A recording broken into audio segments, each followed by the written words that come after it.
ఓం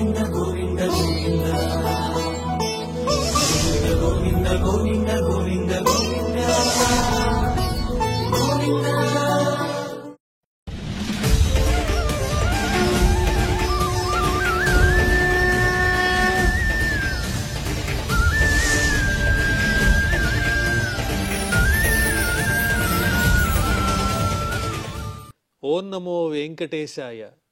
ఏడుకొండలవాడ వెంకటరమణ గోవింద గోవింద. శ్రీ శ్రీనివాస శ్రీ వెంకటేశ గోవింద గోవింద. కలియుగ ప్రత్యక్ష దైవం శ్రీనివాస పరబ్రహ్మ అనుగ్రహ విశేషంతో శ్రీమద్భాగవతంలో దశమస్కంధంలో ఉన్న విశేషాలు యథాశక్తి తెలుసుకుంటూ ఉన్నాం. నారాయణం నమస్కృత్య నరం చైవ నరోత్తమం దేవీం సరస్వతీం వ్యాసం తతో జయముదీరయేత్. సుఖయోగీంద్రుల వారు పరీక్షిన్ మహారాజునకు శ్రీకృష్ణస్వామి దివ్య లీలా విశేషాలను వర్ణించి చెబుతూ ఉన్నారు. అందులో భాగంగా నృగమహారాజు చరిత్ర.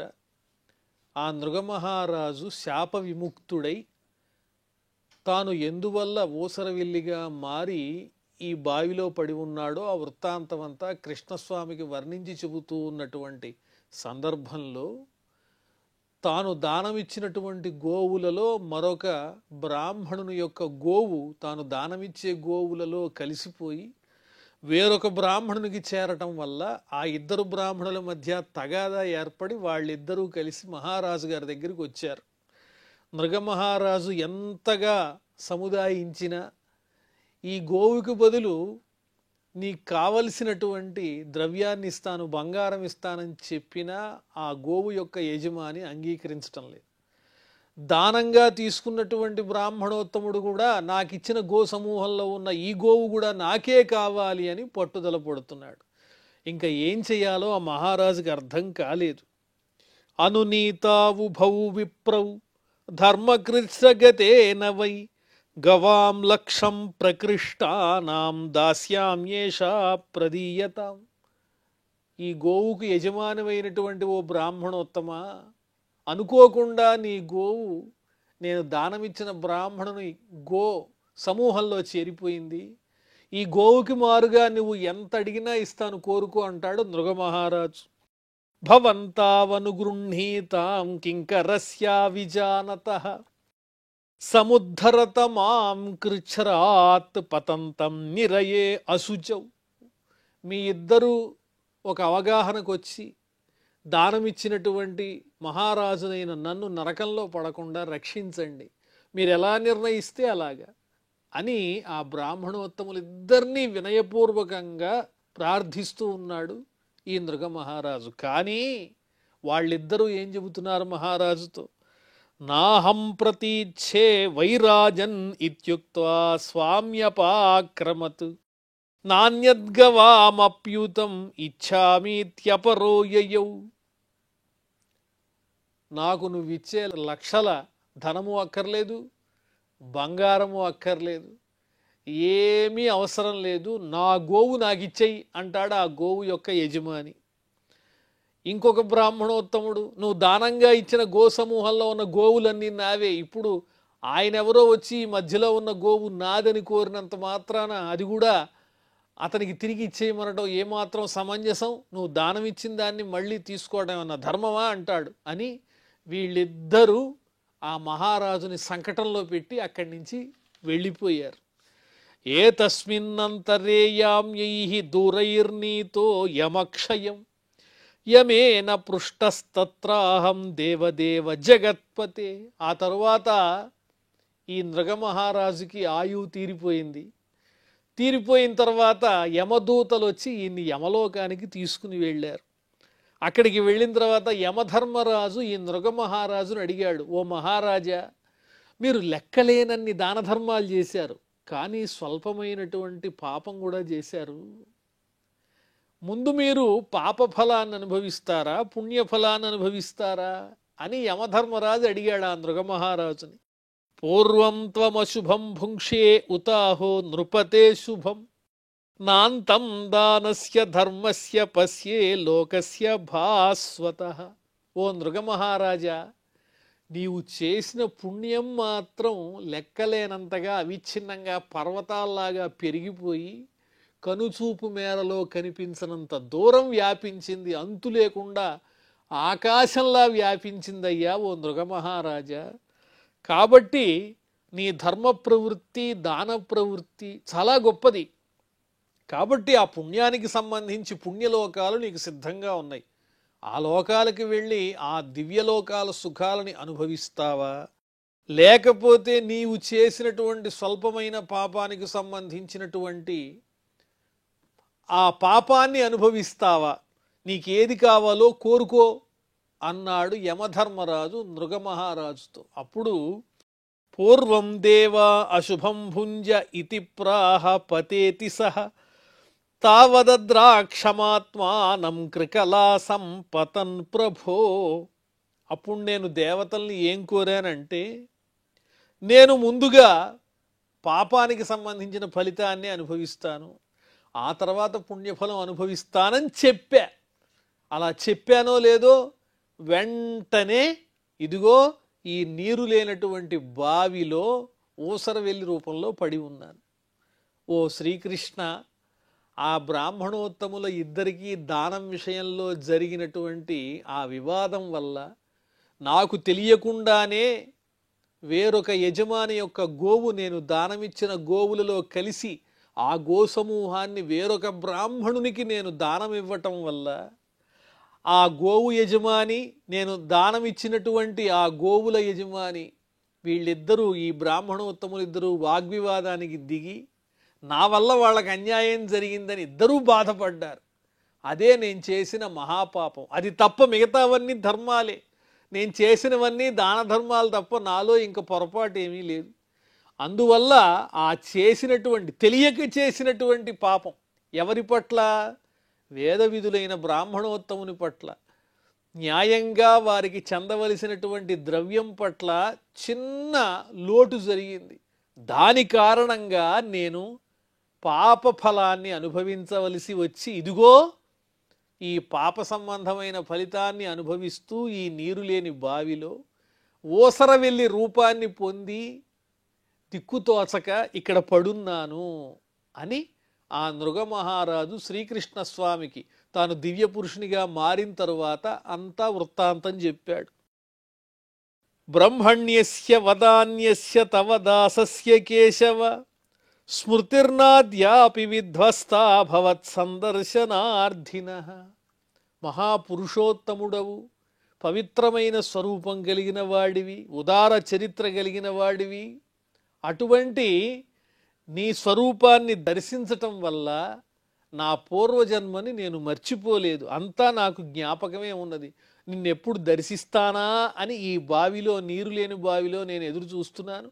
ఈనాటికి నీ దర్శన భాగ్యం నాకు కలిగింది, నీ చేత నేను ఉద్ధరింపబడ్డాను అని దివ్య పురుషునిగా మారినటువంటి ఆ నృగమహారాజు తాను ఊసరవెల్లిగా ఎందుకు మారి బావిలో పడ్డాడో, తాను చేసిన పాపమేమిటో అంతా వివరించి శ్రీకృష్ణస్వామికి వర్ణించి చెబుతూ, సత్వం కథం మమ విభో అక్షిపథః పరాత్మ యోగేశ్వరైః శృతిదృశామలహృద్విభావ్యః సాక్షాదధోక్షజ ఉర్వ్యసనాంధ బుద్ధేః స్యాన్మే అనుదృశ్య ఇహ యస్య భవాపవర్గః. స్వామి, నీవు పరమాత్ముడవు కదా జగన్నాథ, నాలాంటి సామాన్యునకు నీ దర్శనం ఎలా లభించింది అని నృగమహారాజు ప్రశ్నిస్తున్నాడు కృష్ణ పరమాత్మని.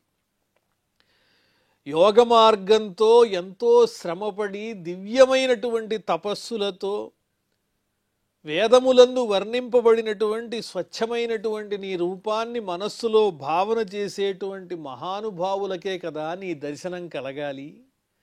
అలాంటి చాలా దుర్లభమైనటువంటి నీ దర్శనం పాపం చేసినటువంటి శాపగ్రస్తుడైనటువంటి నాకెలా కలిగింది? ఇదేదో నా అదృష్టమే అంటున్నాడు ఆ నృగమహారాజు. శాప విముక్తుడైన ఆ నృగమహారాజు. ఎప్పుడైతే నీ దర్శనం కలుగుతుందో వెంటనే ఈ భవ సంబంధమైన సంసారాల నుంచి విముక్తి లభిస్తుంది. ఎప్పుడైతే ఎవరికైతే సంసార బంధాల విముక్తిని పొందేటువంటి సమయం ఆసన్నమవుతుందో అప్పుడే భగవంతుని యొక్క అనుగ్రహం లభిస్తుంది. అది నాకు ఈనాడు లభించింది. కానీ నీ తత్వం తెలియనటువంటి వాళ్ళు దారుణమైన అజ్ఞానంతో ఈ భవసాగరంలోనే కొట్టుమిట్టాడుతూ ఉంటారు స్వామి.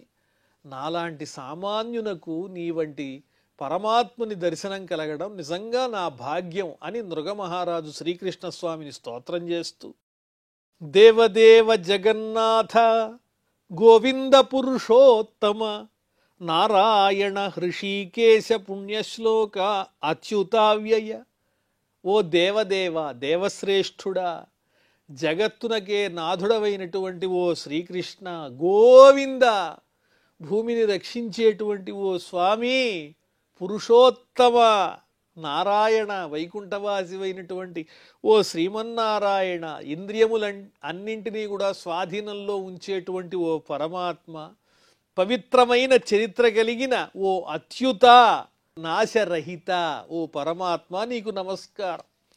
అనుజానీహి మాం కృష్ణ యాంతం దేవగతిం ప్రభు, యత్ర క్వాపి సతశ్చేతో భూయాన్మే త్వపదాస్పదం.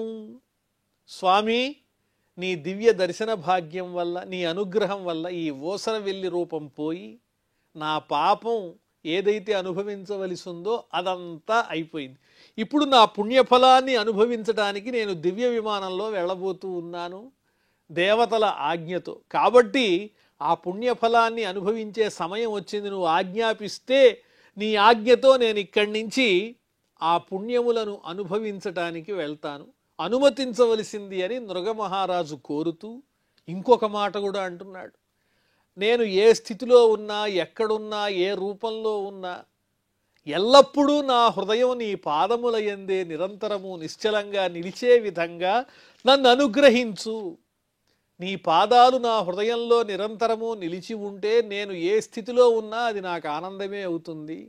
ఈనాడు కలిగిన అదృష్టం నిరంతరం నా హృదయంలో పదిలంగా స్థిరంగా నిలిచే విధంగా నన్ను అనుగ్రహించయ్యా అని కృష్ణస్వామిని ప్రార్థించి నృగమహారాజు ఆ శ్రీకృష్ణుని యొక్క అనుచరులైన యాదవ వీరులు చూస్తూ ఉండంగానే శాప విముక్తుడై, నమస్తే సర్వభావాయ బ్రహ్మణే అనంత శక్తయే కృష్ణాయ వాసుదేవాయ యోగానాం పతయే నమః. ఈ సృష్టి అంతటికీ మూలభూతుడవైనటువంటి ఓ పరమాత్మ, నీకు నమస్కారం. ఓ పరబ్రహ్మస్వరూప, అంతము లేని శక్తి కలిగిన అనంత శక్తి స్వరూపుడవైన నీకు, శ్రీకృష్ణ వాసుదేవ వసుదేవుని పుత్రుడవై మానవమాతృనిగా లోకంలో నీ మాయతో అవతరించి కనిపిస్తున్న ఓ పరమాత్మ, యోగులందరికీ నాథుడవైనటువంటి నీకు నమస్కారము అని నమస్కరించి ఆ నృగమహారాజు ఇత్యుక్త్వా తం పరిక్రమ్య పాదౌ స్పృష్ట్వా స్వమౌళిన అనుజ్ఞాతో విమానాగ్ర్యం ఆరుహత్ పశ్యతాం నృణం. ఈ రకంగా చక్కగా శ్రీకృష్ణ పరమాత్మని స్తుతించి ఆ పరమాత్ముని చుట్టూ ప్రదక్షిణం చేసి తన యొక్క శిరస్సుతో దివ్యమైన స్వర్ణఖచితమైన కిరీటంతో అలంకరింపబడిన తన శిరస్సుతో ఆ శ్రీకృష్ణస్వామి పాదాలకు నమస్కారం చేసి కృష్ణస్వామి అనుజ్ఞ తీసుకుని అప్పుడు తాను అనుభవించవలసిన పుణ్యఫలం కోసం సిద్ధంగా వచ్చి ఉన్నటువంటి దివ్య విమానాన్ని అధిరోహించి అక్కడున్న వాళ్ళంతా చూస్తూ ఉండంగానే అలా వెళ్ళిపోయాడు ఆ నృగమహారాజు. కృష్ణ పరిజనం ప్రాహ భగవాన్ దేవకీసుతః బ్రహ్మణ్యదేవో ధర్మాత్మా రాజన్యాననుశిక్షయన్.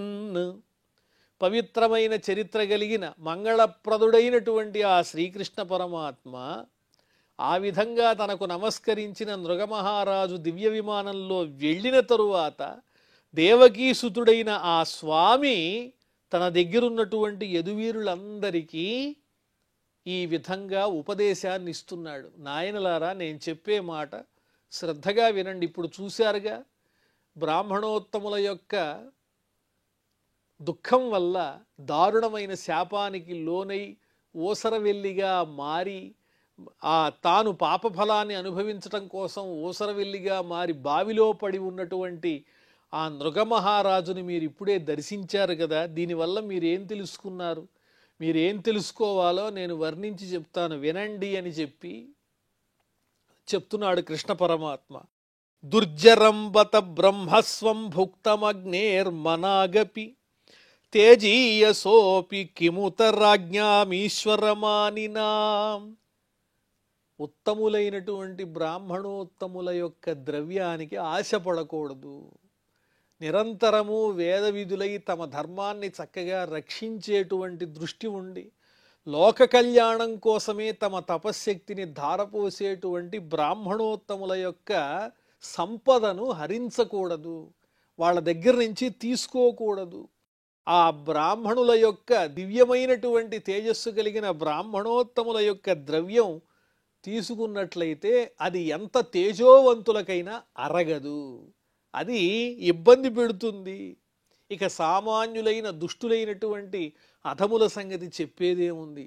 మేమంతా లోకాన్ని పరిపాలించేటువంటి మహానుభావులం, మేమంతా ఉత్తమ క్షత్రియులమని భావించే నీచ సంస్కారం కలిగినటువంటి రాజుల గతి ఎలా ఉంటుందో ఆలోచించండి. కాబట్టి మనం పరిపాలకులమై ఉన్నాం. మన పరిపాలనలో ఎప్పుడైనా గుర్తుపెట్టుకోండి, సద్బ్రాహ్మణులైనటువంటి స్వధర్మ నిరతులైనటువంటి ద్విజుల యొక్క ద్రవ్యం కోసం ఆశపడకూడదు, అది అగ్నిలాగా దహించేస్తుంది. ఎవరైతే అలా ఆ ద్రవ్యానికి బ్రాహ్మణ ద్రవ్యానికి ఆశపడతారో ఇదిగో ఈ నృగమహారాజులాగానే పాపాన్ని పొందుతారు. అందులో ఏమాత్రం సందేహం లేదు. ఏ లోకంలోనూ రక్షణ లభించదు. నాహం హాలాహలం మన్యే విషం యస్య ప్రతిక్రియ బ్రహ్మస్వం హి విషం ప్రోక్తం నాస్య ప్రతివిధిర్భువి. కృష్ణుడు అంటున్నాడు, తన దగ్గరున్నటువంటి తన కుమారులు ఇతరులైనటువంటి యదువీరులతో, నాయనలారా ఒక విషయం చెబుతాను గుర్తుపెట్టుకోండి. హాలాహలం విషం, సాక్షాత్తు విషం ఏదైతే ఉందో ఆ విషాన్ని స్వీకరించినా కూడా దానికి మళ్ళీ తిరిగి ఔషధం ఉన్నది. తీసుకున్న విషానికి ప్రతిక్రియగా మనం వేరొక ఔషధాన్ని తీసుకుని ఆ విషము యొక్క ప్రభావం మన మీద లేకుండా చేసుకోవచ్చు. విషాన్ని స్వీకరించినా పర్వాలేదు, కానీ బ్రహ్మస్వం హి విషం ప్రోక్తం నాస్య ప్రతివిధిర్భువి. బ్రాహ్మణుని యొక్క ద్రవ్యాన్ని మాత్రం స్వీకరించినట్లయితే ఆ ద్రవ్యం అనేది విషమవుతుంది మనకి. వారు అనుభవించవలసిన ధర్మబద్ధమైనటువంటి సంపదని మనం కబళిస్తే అది మన పాలిటి విషమవుతుంది. నిజమైన విషానికైతే ప్రతిక్రియ చేయగలిగిన ఔషధం ఉంది, కానీ బ్రాహ్మణ ద్రవ్యమనబడేటువంటి విషానికి మాత్రం ఏ విధమైన ప్రాయశ్చిత్తము లేదు. కాబట్టి చాలా జాగ్రత్తగా ఉండాలి. హినస్తి విషమత్తారం వహ్నిరద్భిః ప్రశామ్యతి కులం సమూలం దహతి బ్రహ్మస్వారణిపావకః. విషాన్ని స్వీకరిస్తే ఏం జరుగుతుంది? దానికి ప్రతిక్రియగా ఔషధాన్ని మనం వేసుకోకపోతే ఎవరైతే విషాన్ని స్వీకరించారో వాళ్ళు మాత్రమే మరణిస్తారు. విషం వల్ల కలిగే అపాయం అదే. అలాగే అగ్నినైనా మనం నీటితో చల్లార్చచ్చు, కానీ బ్రాహ్మణ సంబంధమైనటువంటి ద్రవ్యం అనేటువంటిది అరణి నుండి పుట్టినటువంటి అగ్ని లాంటి తేజోమయమైన పవిత్రమైన స్వరూపం ఆ ద్రవ్యం. దాన్ని గనక అపహరించినట్లయితే అది అగ్నిలాగా వారినే, ఎవరైతే స్వీకరించారో బ్రాహ్మణ ద్రవ్యాన్ని అపహరించారో వాళ్ళనే కాకుండా వాళ్ళ వంశాన్నంతా సమూలంగా నాశనం చేసేస్తుంది. ఇది గుర్తుపెట్టుకోండి. బ్రహ్మస్వం దురనుజ్ఞాతం భుక్తం హంతి త్రిపూరుషం ప్రసహ్యతు బలాద్ భుక్తం దశ పూర్వాన్ దశ అపరాన్. బ్రాహ్మణోత్తముని అనుమతి లేకుండా, వారిని అడగకుండా వారి ద్రవ్యాన్ని, వాళ్ళ సంపదని గనక అనుభవించినట్లయితే ఆ అనుభవించిన వ్యక్తి 3 తరాల వరకు వాళ్ళ వంశంలో క్షేమం ఉండదు. 3 తరాలు నాశనం అయిపోతాయి, నానా కష్టాలు పడతాయి. ప్రసహ్యతు బలాద్ భుక్తం దశ పూర్వాన్ దశ అపరాన్. బలవంతంగా ఎంత బ్రతిమిలాడుతున్నా వినకుండా ఆ బ్రాహ్మణోత్తముని యొక్క ధర్మబద్ధమైన ద్రవ్యాన్ని లాక్కుని గనక అనుభవించినట్లయితే ఆ పాపం వల్ల ఎవరైతే అలా బలవంతంగా లాక్కున్నారో వాళ్ళ వంశంలో ముందు 10 తరాలు తర్వాత 10 తరాలు కూడా ఉత్తమగతులు లేకుండా నశించిపోతాయి. ఇదే నిజమని కృష్ణ పరమాత్ముడు చెబుతున్నాడు. రాజానో రాజలక్ష్మ్యాంతాః నాత్మపాతం విచక్షతే నిరయం ఏభిమన్యంతే బ్రహ్మస్వం సాధు బాలిశాః. రాజ్యాధికారము ఐశ్వర్యం అనేటువంటి అహంకారంతో గుడ్డివాళ్ళైపోయి అజ్ఞానంతో తమకి రాపోయే ఆపదని తెలుసుకోలేక ముందు వెనకలు ఆలోచించకుండా పవిత్రమైన ధర్మంగా బ్రాహ్మణోత్తముల చేత పొందబడినటువంటి సంపదని లాక్కోటానికి ఎవరైతే ప్రయత్నిస్తారో వాళ్ళు అజ్ఞానులే అవుతారు, వాళ్ళు నరకాన్ని పొందుతారు. దీనికి తిరుగులేదు. గృహంతి యావతః పాంసూన్ క్రందంతామశ్రుబిందవః విప్రాణాం హృతవృత్తీనాం వదాన్యానాం కుటుంబినాం. బ్రాహ్మణోత్తములు గనక బాధపడి అయ్యో మా సర్వస్వాన్ని వాళ్ళు లాగేసుకున్నారు, ధర్మబద్ధంగా నేను ఆర్జించినటువంటి నా సంపదంతా వాళ్ళు బలవంతంగా నా దగ్గర లాగేసుకున్నారని దుఃఖపడి కన్నీళ్లు కారిస్తే ఆ బ్రాహ్మణోత్తముల యొక్క వేద విధుల యొక్క కన్నీటి బొట్లు నేల మీద పడి ఎంత ప్రదేశమైతే అక్కడ ఉన్నటువంటి ఇసుక రేణువులు తడుస్తాయో వారి కన్నీళ్లతో, ఆ ఇసుక రేణువులు ఎన్నైతే ఉన్నాయో, వారి కన్నీటితో తడిసిన ఇసుక రేణువులు ఎన్నైతే ఉన్నాయో లెక్క పెట్టలేనన్ని, అన్ని సంవత్సరాల పాటు ఆ అపహరించినటువంటి వారు నరకాన్ని అనుభవించవలసి ఉంటుంది. గృహంతి యావతః పాంసూన్ క్రందతామశ్రుబిందవః విప్రాణాం హృతవృత్తీనాం వదాన్యానాం కుటుంబినాం. కుంభీపాకం అనేటువంటి నరకంలో వాళ్ళు యాతనలు పడవలసి ఉంటుంది. విప్రుల యొక్క ధనాన్ని అపహరించినటువంటి వారు, వారి దుఃఖానికి కారకులైన వారు, ఆ బ్రాహ్మణోత్తముల కంటి వెంట జాలువారినటువంటి దుఃఖంతో కూడినటువంటి నీటి బిందువులతో ఎంత మేరైతే భూమి రేణువులు తడిశాయో ఆ రేణువుల సంఖ్యకి సమానంగా కుంభీపాకమనే నరకంలో ఆ బ్రాహ్మణ ద్రవ్యాన్ని అపహరించిన వారు నరకాన్ని అనుభవించవలసి వస్తుంది. ఇందులో ఏ విధమైనటువంటి సందేహము లేదు అని కృష్ణ పరమాత్మ తెలియజేస్తూ ఉన్నారు. మహానుభావులు ఉదారులు అయినటువంటి ఆ ఉత్తములైన బ్రాహ్మణోత్తముల యొక్క కుటుంబానికి ఎట్టి స్థితిలోనూ అపకారం చేయకూడదు. రాజానో రాజకుల్యాశ్చ తావతోబ్దాన్నిరంకుశాః కుంభీపాకేషు పచ్యంతే బ్రహ్మ దాయాపహారిణః. ఆ రాజులే కాదు, ఆ రాజవంశానికి చెందిన వాళ్ళు కూడా అన్ని సంవత్సరాలు ఎన్నైతే ఇసుక రేణువులు వారి కంటిలో ఉన్న నీటితో తడిశాయో అన్ని సంవత్సరాల పాటు నిరంకుశంగా వారి ద్రవ్యాన్ని అపహరించినటువంటి వారు కుంభీపాకం అనేటువంటి నరకంలో పచ్యంతే యమదూతల చేత ఉడకపెట్టబడతారు. బ్రహ్మదాయాపహారిణః, బ్రాహ్మణోత్తముల యొక్క ద్రవ్యాన్ని అపహరించినటువంటి వారు. స్వదత్తాం పరదత్తాం వా బ్రహ్మవృత్తిం హరేచ్చయః షష్టివర్ష సహస్రాణి విష్ఠాయాం జాయతే కృమి.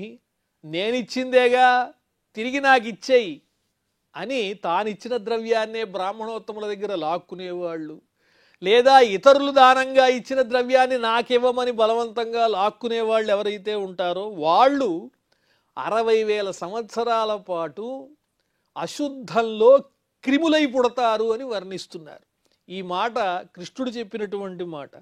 నమే బ్రహ్మధనం భూయాత్ యద్గృధ్వా అల్పాయుషో నరాః పరాజితాః చ్యుతాః రాజ్యాత్ భవంతి ఉద్వేజినో అహయః. బ్రాహ్మణ ధనాన్ని అపహరించినటువంటి వారు సర్పాలై పుడతారు, అదేవిధంగా అల్పాయుష్కులవుతారు, రాజ్యభ్రష్టులవుతారు, సర్వనాశనం అవుతారు. ఇందులో ఏ విధమైన సందేహం లేదు. విప్రం కృతాగసమపి నైవ దృహ్యతమామకాః ఘనంతం బహుశపంతం వా నమస్కురుత నిత్యశః. ఒకవేళ బ్రాహ్మణోత్తముడే దోషం చేసినప్పటికీ అతనికి అపకారం తలపెట్టకూడదు, అతన్ని ఏ విధంగానూ బాధ పెట్టకూడదు. ఘనంతం బహుశపంతం వా నమస్కురుత నిత్యశః. ఏదైనా కోప్పడినప్పటికీ బ్రాహ్మణోత్తముడు అతనికి 2 చేతులు జోడించి నమస్కారం చెయ్యాలి తప్ప అతడికి అపకారం తలపెట్టకూడదు. ఎందువల్లంటే వారి తపశ్శక్తి అటువంటిది. యథాహం ప్రణమే విప్రాన్ అనుకాలం సమాహితః తథా నమత యూయంచ యోన్యథా మే సదండభాక్. కృష్ణుడు చెబుతున్నాడు, చూడండి, నన్ను చూడండి, నేను ఏ విధంగానైతే బ్రాహ్మణోత్తములు కనిపించినప్పుడు శిరసు ఉంచి 2 చేతులతో నమస్కారం చేస్తూ ఉంటానో అదేవిధంగా మీరు కూడా 2 చేతులు జోడించి నమస్కారం చెయ్యండి. అలా కాకుండా వారిని తిరస్కరించి అవమానించి వారి ద్రవ్యాన్ని అపహరిస్తే వాళ్ళు శిక్షార్హులవుతారు నా పరిపాలనలో. బ్రాహ్మణార్థో హ్యపహృతో హర్తారం పాతయత్యథః అజానంతమపి హ్యేనం నృగం బ్రాహ్మణ గౌరివ. బ్రాహ్మణునికి సంబంధించినటువంటి సంపద అపహరించబడినట్లయితే అలా అపహరించినటువంటి వాళ్ళు అధోగతి పాలవుతారు. మీరే చూచారుగా, తెలిసి అపహరించినా తెలియక అపహరించిన నృగమహారాజుకి తెలియదు పాపం. ఎవరిదో బ్రాహ్మణోత్తముని యొక్క గోవు వచ్చి తాను వేరే బ్రాహ్మణునికి దానం ఇస్తున్నటువంటి గో సమూహంలో చేరిన పాపానికే పాపం. ఆ మాత్రానికే నృగమహారాజు పాప ఫలితాన్ని అనుభవించవలసి వచ్చింది. ఇక తెలిసి అలా గనక ద్రోహం చేసినట్లయితే వారి ద్రవ్యానికి మరి వారి పరిస్థితి ఎలా ఉంటుందో మీరే ఊహించండి.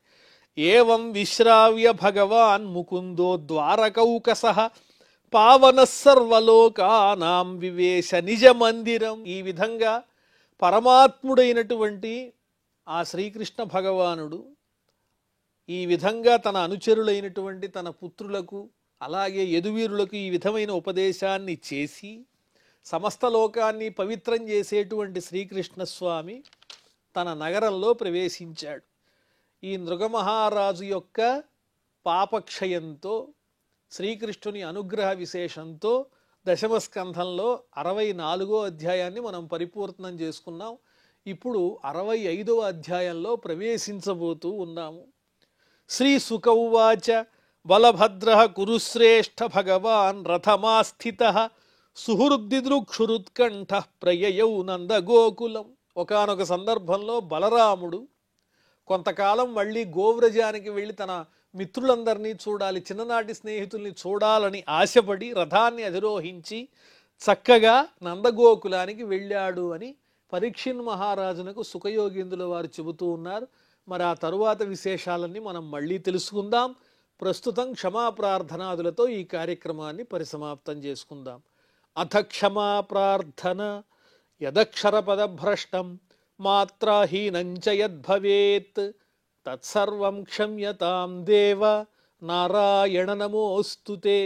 శ్రియఃకాంతాయ కళ్యాణ నిధయే నిధయేర్థినాం శ్రీవేంకట నివాసాయ శ్రీనివాసాయ మంగళం.